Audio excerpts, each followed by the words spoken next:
Alright, what's up, ladies and gentlemen? First things first, I would like to apologize in advance in case I at all sound bored or exhausted during this audio recording. This is the third time I've had to record this because I do not like how I sound trying to record my voice using my phone. I sound plasticky, I sound fake, my voice booms way too much, so now I'm back on a $5 microphone. But that's enough rant. Let's talk about Soul Eater. More specifically, I want to talk about my favorite thing about Soul Eater.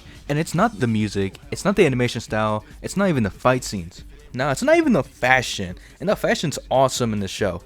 Nah, it's the writing. And I'm not even talking about the story, although I think it's pretty good too.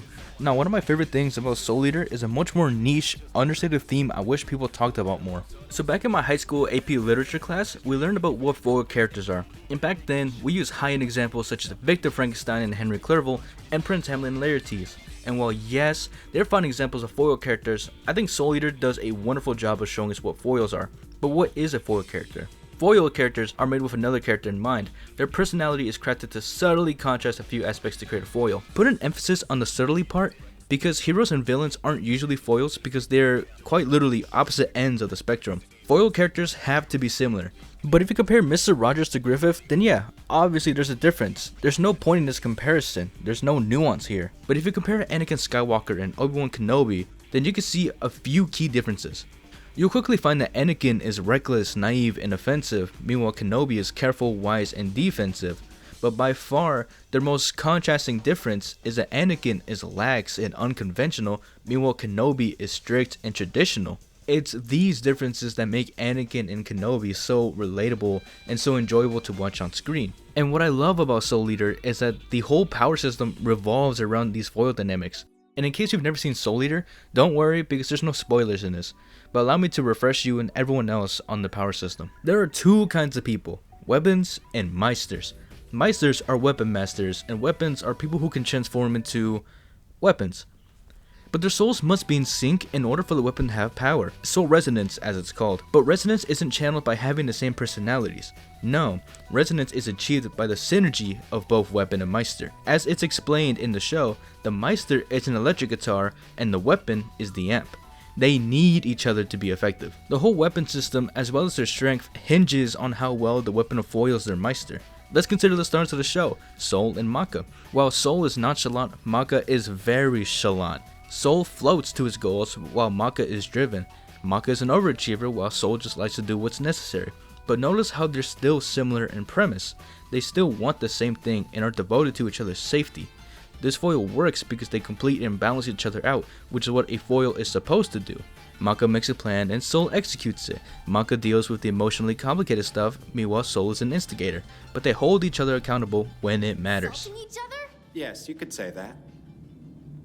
You're stubborn and reckless. All you like to do for fun is read, so you're boring and you have fat ankles. That's another one. You always hit me. But by far, my favorite foil is Blackstar and Tsubaki.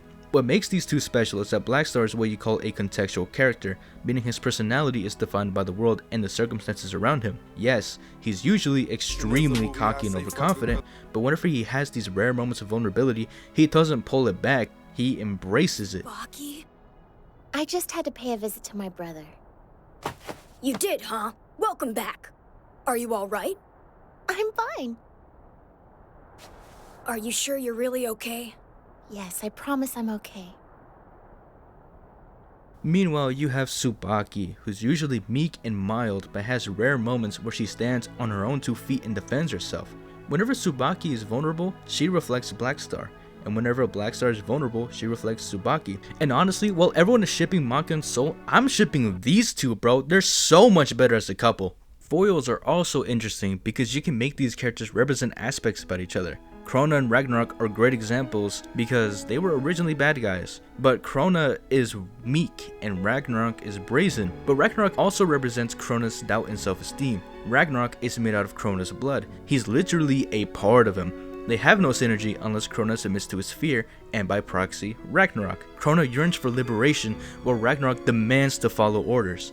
That's why Krona is so indecisive until the end, until Maka finally gets through to him and assures him of himself. This constant internal battle is violent and extreme, agitating Krona until he makes a mistake. And whatever he inevitably does, he blames himself solely because Ragnarok pushes this belief that Krona is useless without him. Ragnarok is the manifestation of the dark side of Krona's mind, meanwhile Krona himself is a tortured soul just trying to discover himself. That's why Krona resonates with so many fans.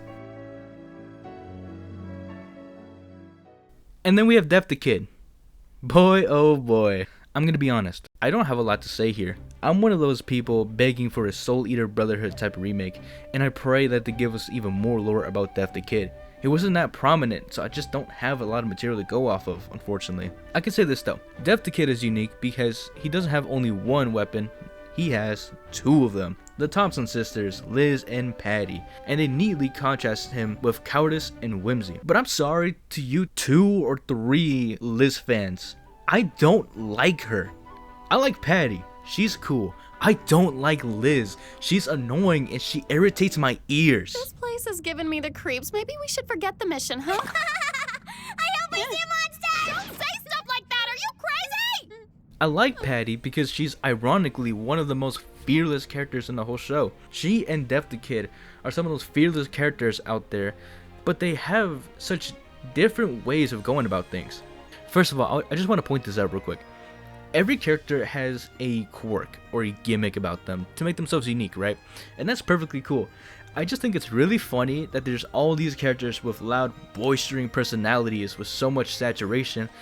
Meanwhile, Death the Kid is just some dude with OCD. I just think that's really funny. You make me sick! Get away! But what's cool is that Patty is just having fun. She literally thinks everything's sunshine and rainbows. Meanwhile, Death the Kid is just locked in because he's got a job to do. His dad is literally the CEO. Anyways, ladies and gentlemen, to tie everything in a nice little bow, I love foil dynamics. They're so cool. You can find them everywhere. They've been around since Shakespearean times, since Bible times, since the days of Moses, brother. They're just cool. I really like them. And I think people should just appreciate them more.